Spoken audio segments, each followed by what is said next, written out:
Hello दोस्त, कैसे हैं? आई होप अच्छे होंगे।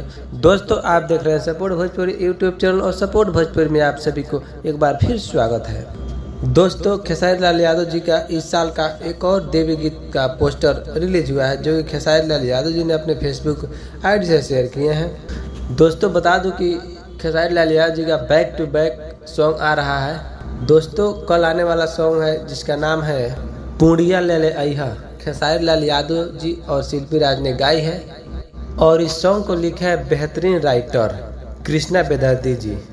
क्या लिखते हैं कृष्णा बेदर्दी जी, मेरा फेवरेट राइटर है कृष्णा बेदर्दी जी। और म्यूजिक है आर्या शर्मा का, जो कि उनका भी जोड़ा नहीं है। इसे मार्केट में काफ़ी छाए हुए हैं आर्या शर्मा जी भी। और इस सॉन्ग को खेसारी म्यूजिक वर्ल्ड से इसको भी रिलीज किया जाएगा कल, यानी 19 अक्टूबर सुबह 6 बजे।